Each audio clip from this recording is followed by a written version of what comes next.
하나님 감사합니다. 우리를 지난 한 주간은 부흥회를 통해서 성령의 충만함을 우리가 다 경험하게 하시고 또 그 기도의 열기와 하나님을 향한 갈망이 이번 주에도 계속 되게 하신 그 은혜에 감사드립니다. 오늘 성령 충만에 관한 사도 바울의 또의 가르침을 우리가 말씀을 통해서 듣게 하여 주시고 삶 속에서 성령 충만함을 표현하고 나타내고 또 성령의 열매를 맺는 그러한 삶을 살아갈 수 있도록 주님께서 오늘 한 말씀 우리 가운데 허락하여 주시기를 간절히 기도합니다. 말씀을 사모하는 우리에게 말씀이 들리게 하여 주시고 말씀이 우리에게 위로와 도전과 하나님을 향해 더 나아갈 수 있게 하여 주시옵기를 간절히 기도드립니다.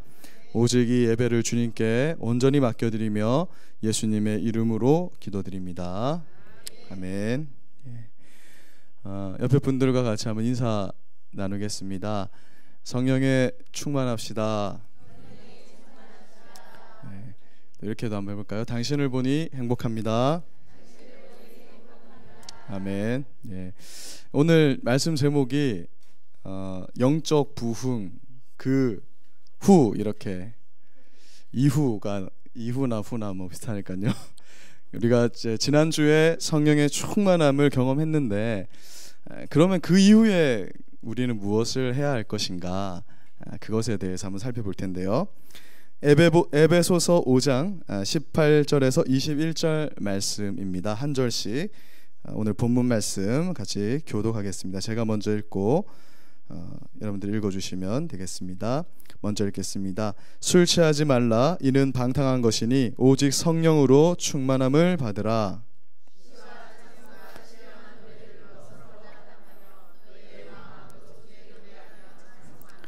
범사에 우리 주 예수 그리스도의 이름으로 항상 아버지 하나님께 감사하며 아멘. 네. 어릴 때 동화책 많이 읽으셨잖아요.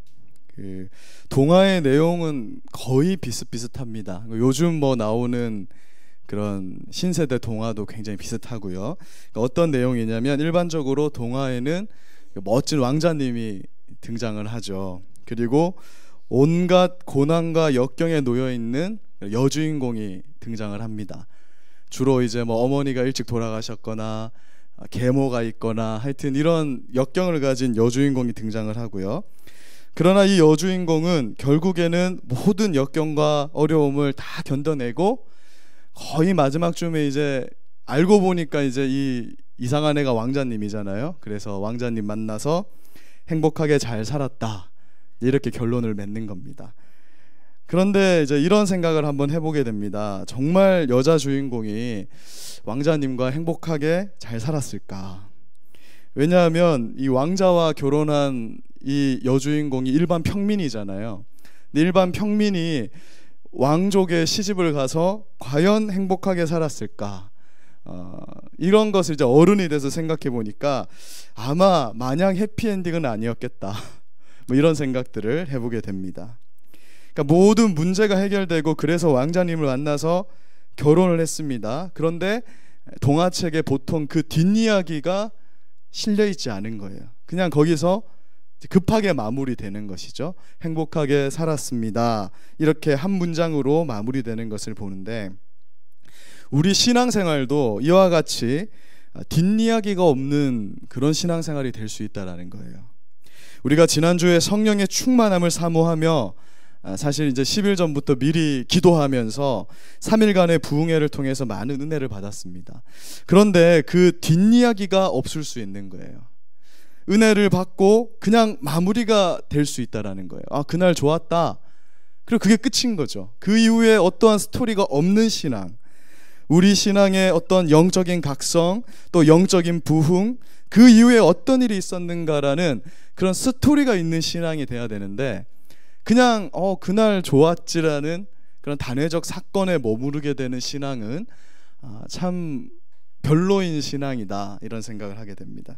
그래서 신앙에서 중요한 원리가 무엇인가 하면 so what, 무슨 말이냐면 그래서 뭐 어쩌란 말인가, 그 성령의 충만함을 우리가 받았으면 그 이후에는 뭘 어쩌란 말인가?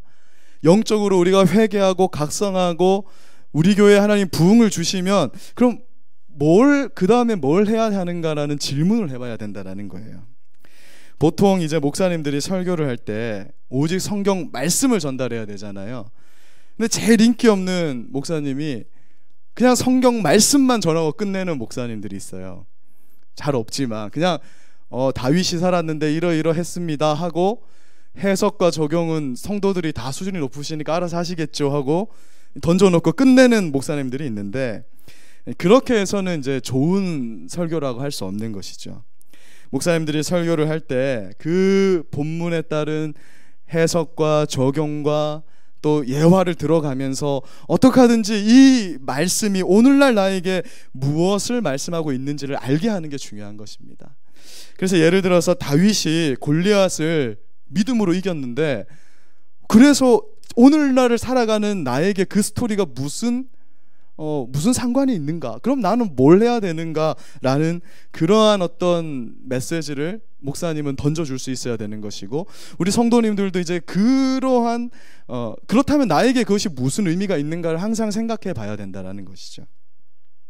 우리가 성령의 충만함을 갈망하고 이 성령의 강한 임재를 체험한 이후에도 마찬가지입니다.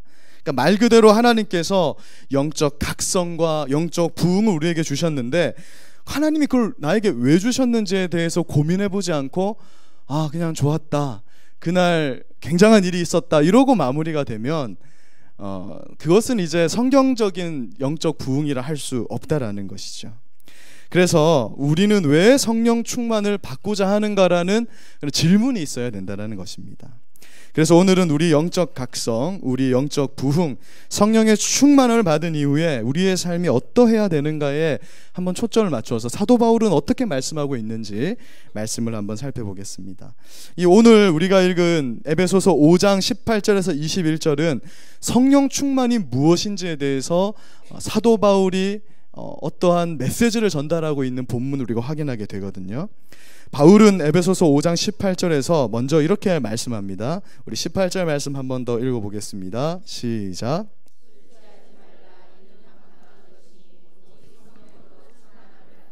아멘. 먼저 이 구절에서 중요한 것은 술 취하는 것과 성령 충만함이 지금 대조적으로 우리에게 제시되고 있다는 점이에요. 자칫 우리는 이제 이 구절을 보면서 술 취하는 거하고 성령에 취하는 거, 충만한 거 비슷하다, 이렇게 잘못 해석할 수 있습니다. 아마 이러한 설교를 한 번쯤 들어보셨을 거예요. 우리가 술 취하는 거하고 성령에 충만한 거 비슷하다.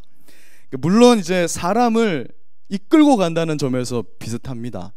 저희 아버지 술을 굉장히 좋아하셨기 때문에 알거든요. 술이 그냥 사람을 막 이끌어 가잖아요. 성령이 우리를 이끌어 간다는 점에서 유사성이 있다 할 수 있겠지만, 사실 술 취한 사람이 술로 인해서 전 인격이 이끌리는 데에는 뭐가 없냐면 인격성과 자발성이 없는 거예요. 그냥 술이 시키는 대로 하는 거죠.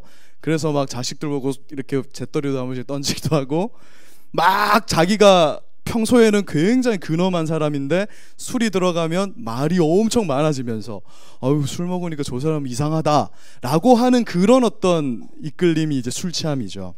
그러나 성령 충만은 어떤 것이냐면 이 술 취하는 것과 비슷한 것 같지만 본질적으로는 완전히 다르다. 지금 사도 바울은 그것을 설명하기 위해서 술 취함과 성령 충만을 지금 서로 대조하면서 우리에게 제시하고 있는 것입니다.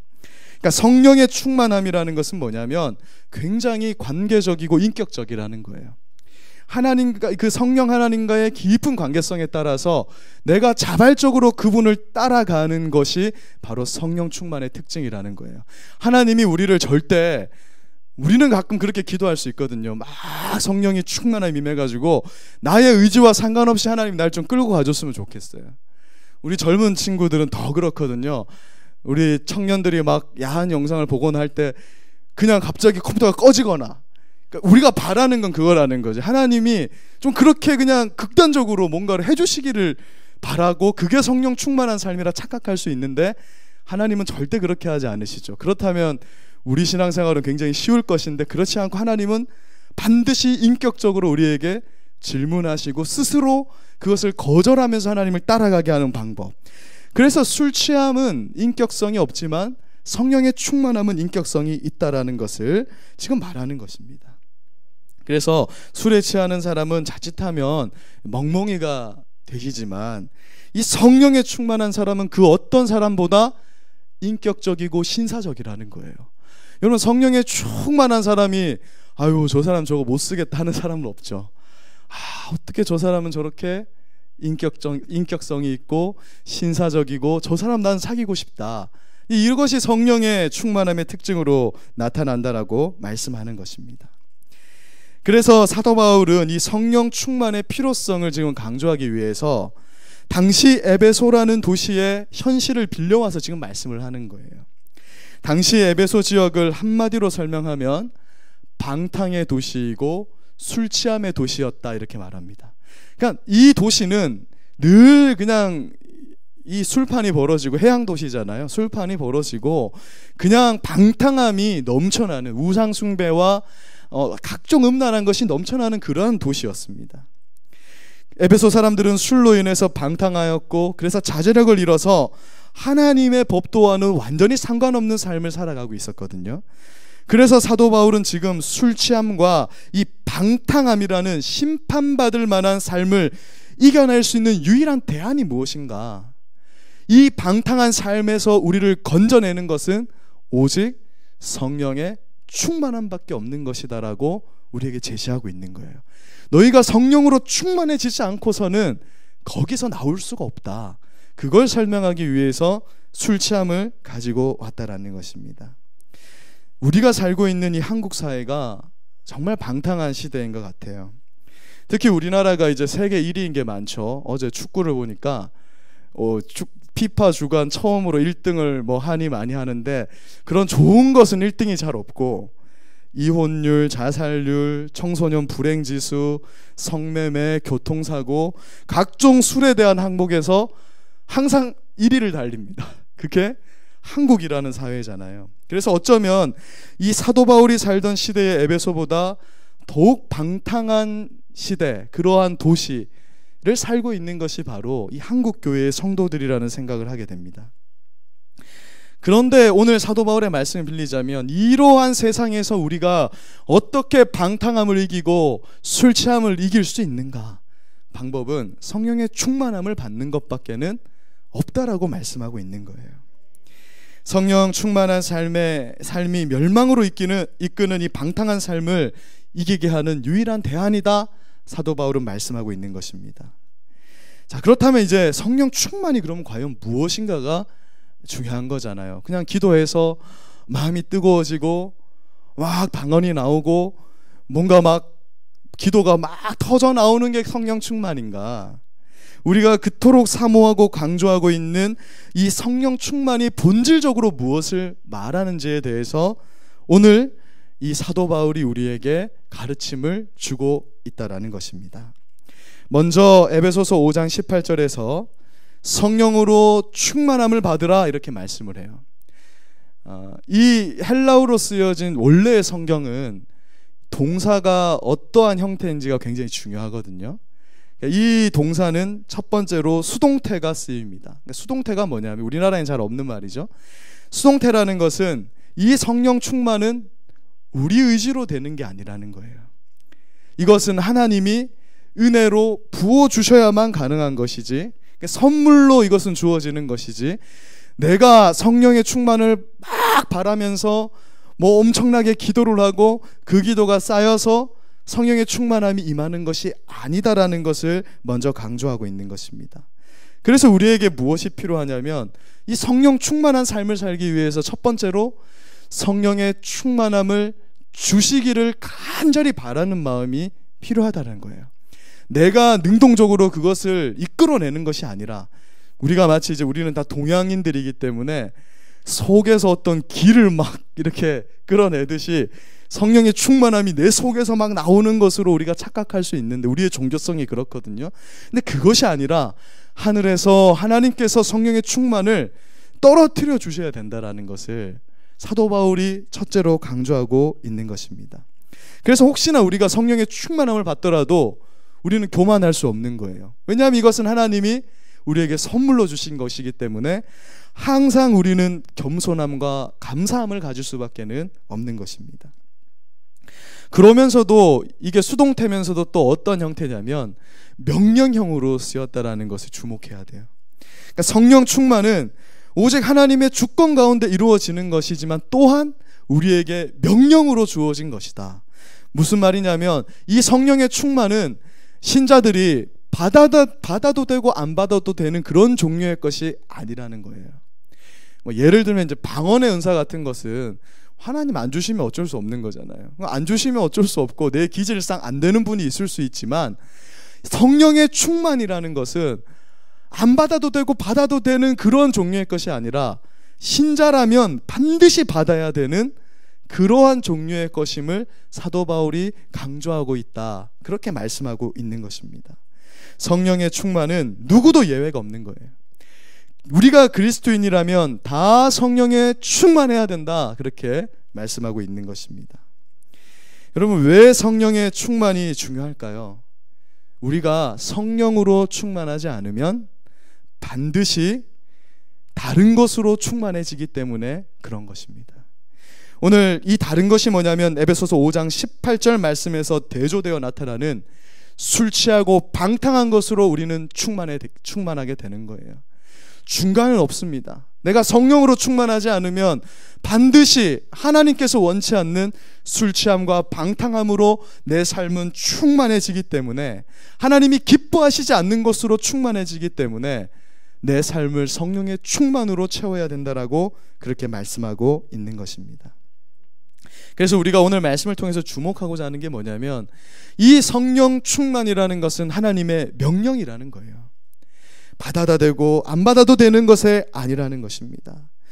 동전의 양면처럼 우리에게 늘 나타나야 하는 것, 이례적으로 나타나서 끝나서 되는 것이 아니라 이것은 우리의 삶 가운데 지속적으로 나타나야 되는 것이 성령의 충만이다라는 것을 강조하는 것입니다. 이것이 바로 오늘 말씀의 포인트예요. 자, 그렇다면 성령 충만의 현상은 어떠하다라고 말씀하는지를 살펴보겠습니다. 이 부분이 바로 우리가 성령 충만함을 받은 자들의 이후의 삶이 어떠한가, 그 성령 충만을 받았으면 그것이 무엇을 의미하는가, 그것이 우리 삶에 왜 필요한가에 대한 이제 설명에 들어가게 되는 것입니다.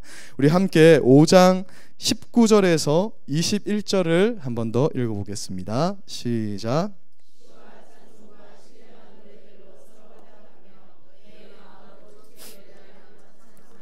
범사에 우리 주 예수 그리스도의 이름으로 항상 아버지 하나님께 감사하며 그리스도를 경외함으로 피차 복종하라.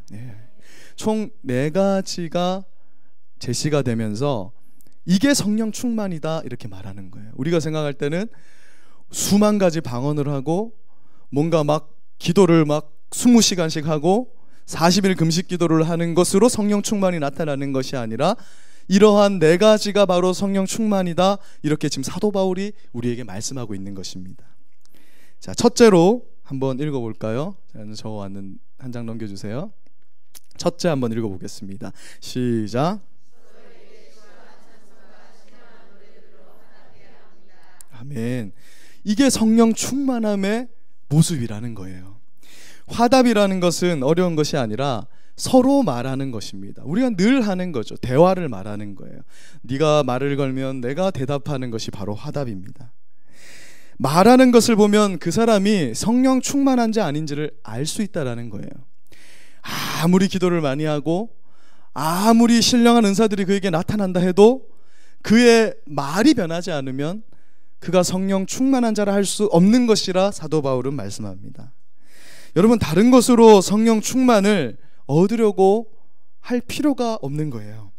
먼저 시와 찬송과 신령한 영적인 노래들로 서로 말하는 것이 성령 충만이다, 그렇게 지금 사도 바울이 말씀하고 있는 것입니다.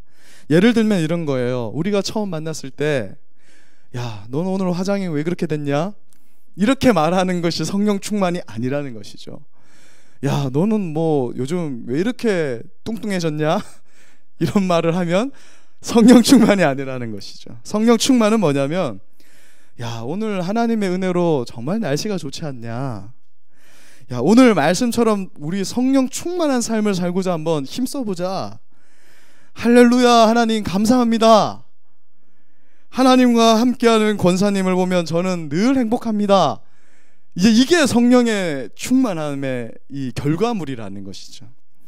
이렇게 시와 찬송과 신령한 노래들의 말로 서로 화답하라는 것입니다. 그러니까 아름다운 말로 성령 충만함의 삶을 나타낼 때 내 안에 그것이 성령이 내주하고 계시다는 증거이고, 이러한 삶을 위해서 우리가 노력할 때 성령 충만은 지속된다라는 거예요. 첫 번째는 하나님이 수동적으로 주시지만 명령이기 때문에 우리 역시 이러한 말을 하도록 노력해야 한다. 그것을 사도 바울이 말씀하고 있습니다. 자, 둘째도 한번 읽어볼까요? 자, 시작. 주님에게 마음으로 노래하며 찬송해야 합니다. 아멘. 자, 찬송은 주님에게 무엇으로 하라고 지금 말씀하고 있죠? 마음으로 주님을 찬송해야 된다, 이렇게 말을 해요. 요즘 우리의 찬송이 가지고 있는 이 패단이 뭐냐면 리듬이 너무 신난 거예요. 제가 드럼을 항상 좀 치잖아요. 항상 고민이 이걸 좀 절제해서 쳐야 되는데, 왜냐하면은 어떤 우리 여기 모이신 분들은 적어도 그러시지 않겠지만 드럼의 그 비트에 취해가지고, 그러니까 마음 중심으로 찬양을 드리는 게 아니라 그냥 자기 만족에 빠지는 경우가 있다는 것입니다. 찬양을 하다가 그 선율에 막 감동을 받아서 눈물을 막 흘리는데 그것이 하나님과 전혀 상관없고, 아유, 내 인생은 왜 이런가라는 한탄 속에서 눈물이 날 수도 있다는 거예요. 그리고 그 기쁨이 그냥 이 비트가 막 신나가지고 막 쿵쿵하며 찬양할 수 있다는 거예요. 그런데 사도 바울은 뭐라고 말하냐면, 우리의 마음을 다해서 주님에게만 집중해서 노래하며 찬송하는 것, 우리의 마음을 들이면서 이 찬송을 단순히 예배 시간, 우리 찬양 시간만을 말하는 것이 아니라 우리의 삶 속에서 이러한 찬양이 늘 터져 나오는 것이 바로 성령의 충만함이다, 이렇게 가르치고 있는 것입니다. 찬송을 열심히 부르는 것이 성령 충만의 중요한 현상이고 결과라고 말하고 있는 거예요. 성령에 충만하지 않는 사람은요, 찬송 시간이 정말 곤욕스러운 겁니다. 아이고 힘들어라, 뭔 찬양을 이렇게 길게 하냐. 성령에 충만한 사람은, 우리 담임 목사님 늘 그러시잖아요. 언제 끝나는지 모르겠네. 좀 길게 해주십시오. 이제 이렇게 되는 거예요. 근데 주일날 모이면은 충만한 자, 충만하지 않은 자들이 섞여 있다 보니까 어떤 사람은 긴 것 같고 어떤 사람은 짧은 것 같은 일이 벌어지긴 하는데, 이 성령의 충만함이 있는 사람은 그 마음 중심에서 하나님을 높이게 된다. 그것이 성령 충만한 자들이 가진 모습이다라고 사도 바울이 강조하고 있는 것입니다. 자, 셋째 한번 읽어보겠습니다. 시작. 모든 일에 우리 주 예수 그리스도의 이름으로 하나님께 감사해야 합니다. 결국 성령 충만한 삶의 포인트는 말과 관련되어 있는 것을 계속 보게 돼요. 아름다운 말로 서로 대화하고, 하나님께는 찬송, 그러니까 하나님을 향해서도 늘 아름다운 찬송을 올려드리면서, 또한 강조되는 것이 뭐냐면 좋으나 슬프나 기쁜 일이 있거나 없거나 상관없이 늘 감사의 말을 하나님께 올려드리는 것이 바로 성령 충만한 자들에게 나타나는 삶의 모습이다라고 말씀하는 겁니다. 데살로니가전서 5장 18절에서 하나님은 범사에 감사하라 하잖아요. 범사라는 것은 모든 일에 감사하라는 뜻이 아닙니까? 그러니까 하나님께서는 지금 나쁜 일도 슬픈 일도 온갖 역경과 어려움마저도 반드시 하나님은 좋은 것으로 바꾸시는 분이시기 때문에, 그런 능력의 하나님이시기 때문에 나를 결코 그 어려움 가운데, 그 수렁 가운데 두시는 분이 아니기 때문에 우리의 입술에는 늘 다윗과 같이 감사함이 나오게 된다. 그게 하나님의 은혜를 아는, 하나님이 어떤 분이신지를 아는 성령 충만한 신자들의 삶이라고 말씀하는 것입니다. 그러므로 우리 삶 가운데 하나님 감사합니다라는 표현이 많아야 되는 거예요. 자, 넷째 읽어보겠습니다. 시작. 그리스도를 경외함으로 서로에게 복종해야 합니다. 아멘. 사도 바울은 또 이 마지막으로 무엇을 우리에게 제시하냐면, 이 성령 충만한 자들에게는 하나의 특징이 있는데, 하나님을 두려워하고 존경하는 그 경외의 마음에서 서로 간에 복종하는 것이다, 이렇게 말씀합니다. 그러면서 사도 바울은 뒤이어서는 이제 뭘 말하냐면, 아내와 남편, 자녀와 부모, 종과 상전까지 총 6가지 관계에서 복종에 대해서 설명을 하고 있는 거예요. 지위가 높으나 낮으나, 부모님이나 자녀 관계나 남편과 아내 관계에서 성령 충만한 자들은 피차 주님을 대하듯이 복종하는 것이다. 그러니 성령 충만한 삶은 얼마나 아름다운 것이겠는가, 그렇게 말씀하는 것입니다. 교만한 것, 남을 깔보는 것, 시기하고 질투하여 말을 함부로 하는 것은 성령의 충만함이 아니다, 이렇게 선언하고 있는 것입니다.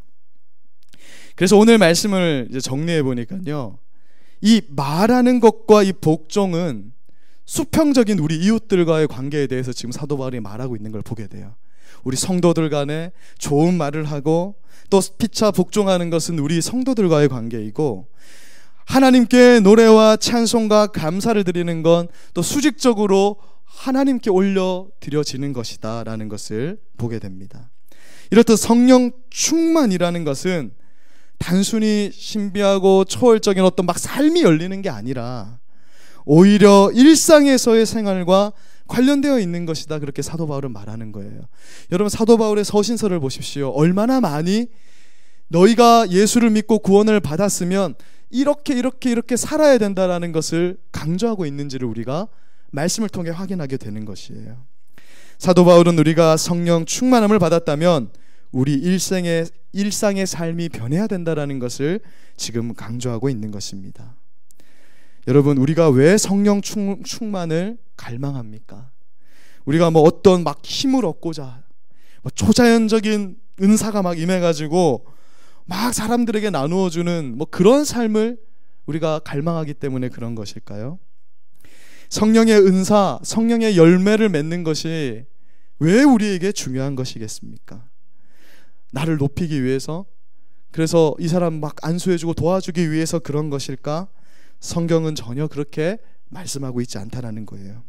오히려 이런 것들은, 하나님이 주시는 은사와 그 신령한 것들은 다 뭐와 관련되어 있는 거냐면, 일상의 생활에서 얼마나 하나님과 바른 관계를 가지고 살아가고 또 우리 이웃들에게 사랑을 베풀고 피차 순종하면서 복종하면서 아름다운 관계를 맺고 살아가는지와 관련되어 있는 것이다, 그렇게 말씀합니다.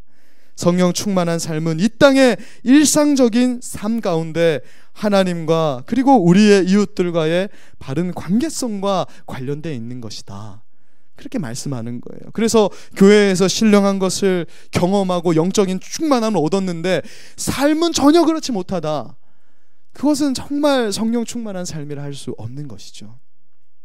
예전에 어떤 교회에서 우리 교회에 이렇게 은사 집회를 해주러 오신 분들이 있었어요. 근데 그분들이 막 자랑하면서 나는 막 성령의 충만함이 있다, 그래가지고 막 이렇게 하면은 여기서 막 기가 느껴진다고 막 손을 놔봐라, 뭐 이렇게 하시는 분들이 있었거든요.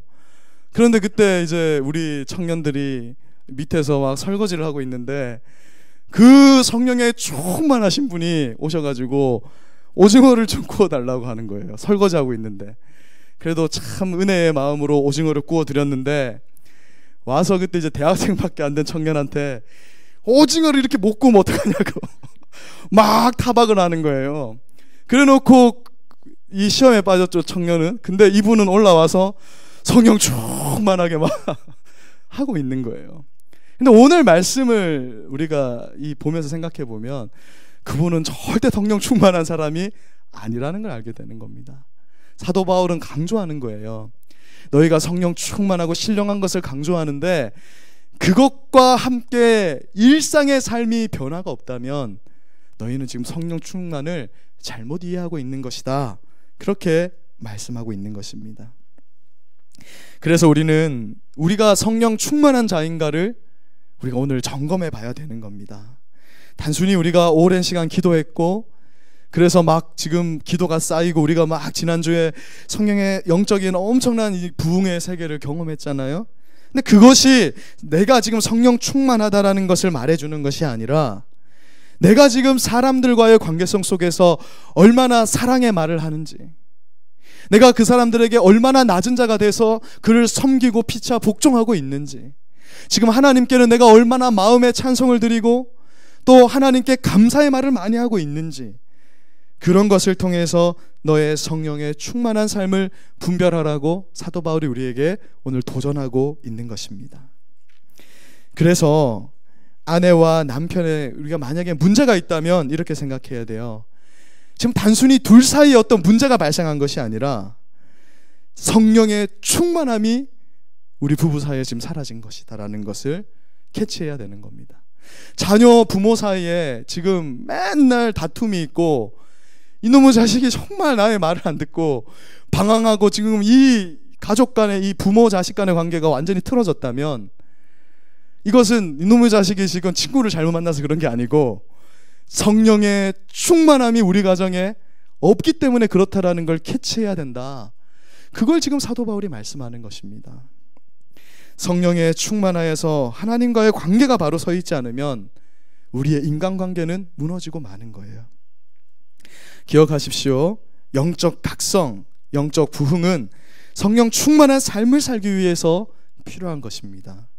하룻밤 체험, 부흥의 기간 동안 받는 은혜로 끝나는 것이 아니라 삶으로 연결돼야 되는 것, 그것이 진정한 성령 충만의 본질이라고 말씀하고 있는 것을 오늘 우리가 기억해야겠습니다. 제가 한 가지 우리 실제 있었던 우리 믿음의 조상들의 이야기를 말씀드리고 말씀을 마무리하고자 하는데요. 제가 지난주에 이 평양 대부흥이 있기 전에 어느 동네에서 부흥이 있었다라고 말씀드렸죠? 예, 원산이라는 동네에서 먼저 부흥이 있었다. 그 하디 선교사가 내가 조선인들을 깔봤습니다. 내가 이러이러한 당신들에게 잘못했습니다. 그의 죄의 자복과 회개에서 먼저 이 원산에서 정말 이 성령의 충만한 부흥의 역사가 있었다라고 말씀드렸잖아요. 그런데 이 원산에서 있었던 부흥의 사건이 단회적 사건으로 끝난 것이 아니라 성도들의 삶의 변화로 쭉쭉쭉쭉 이어져 오다가 결국에는 평양 대부흥 때 엄청난 대부흥 운동으로 일어나게 되었다라고 말씀드렸지 않습니까? 근데 우리가 여기서 주목해 봐야 되는 게 뭐냐면 이 대부흥을 경험하고 난 다음에 성도들의 삶이 어떻게 변화되었는가, 그 아름다운 스토리에 우리가 주목해 봐야 된다라는 거예요. 그냥 우리는 늘 그날 밤을 주목하잖아요. 그날 있었던 일, 그날 뭐 새벽 기도에만 뭐 7,000명이 모였다더라, 이런 거에만 우리가 지금 집중을 하는데 오늘 사도 바울의 말씀을 따르자면 그 이후에 무슨 일이 있었는가에 집중해야 된다라는 거예요. 원산에서 회개와 자복운동으로 영적 부흥이 있은 후에 우리 믿음의 조상들의 믿음의 삶이 많이 변하는데요. 그 중에 양심전이라는 스토리가 있습니다. 혹시 들어본 있으신지 모르겠어요. 양심전은 무슨 파전의 이름이 아니고 화폐 전자입니다. 그러니까 양심이 있는 돈이란 뜻이거든요. 어떤 일이 있었냐면 이 원산에서 부흥회가 열렸을 때 이 남봉꾼으로 소문났던 분이신데 복음을 듣고 회심하여서 새술막 교회를 시무하는 윤승근 전도사님의 이야기가 아주 아름답게 전해지고 있어요. 이분이 이 원전도사님이 이 부흥회에 참석하면서 큰 은혜를 받게 되는데요.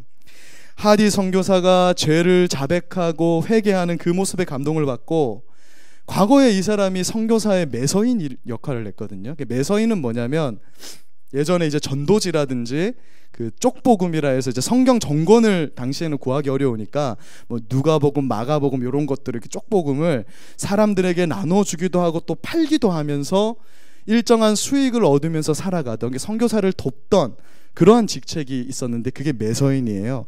이 사람이 과거에 매서인 일을 하면서 조금씩 돈을 빼돌렸던 거예요. 당시 7달러를 빼돌린, 요즘은 뭐 7달러 하면은 그건 뭐 돈이냐 하겠지만 그때는 엄청난 돈이잖아요. 그 7달러를 갚으면서 용서를 구하게 됩니다.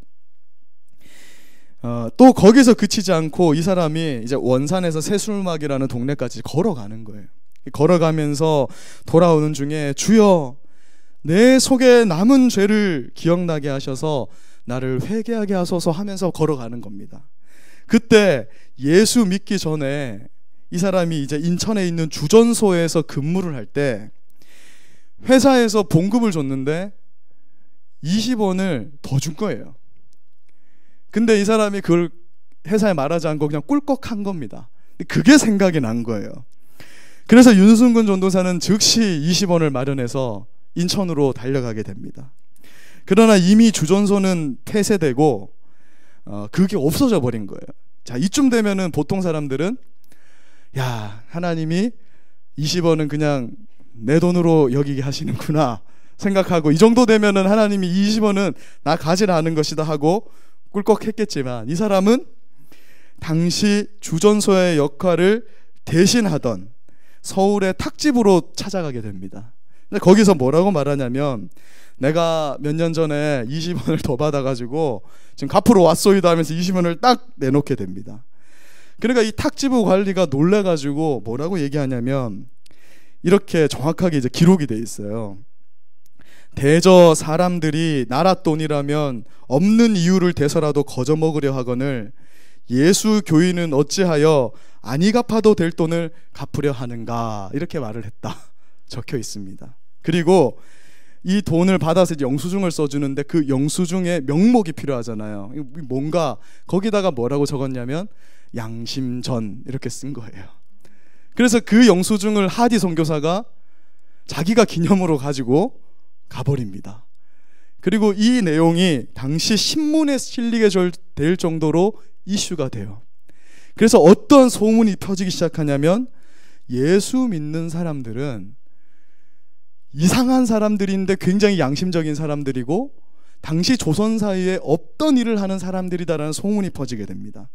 그리고 이 일이 퍼지게 되면서 평양과 원산 지방에 있는 성도들이 양심전 바치기 운동이 시작되면서 우체국마다, 옛날 조선 사람들이 좀 그랬나 봐요.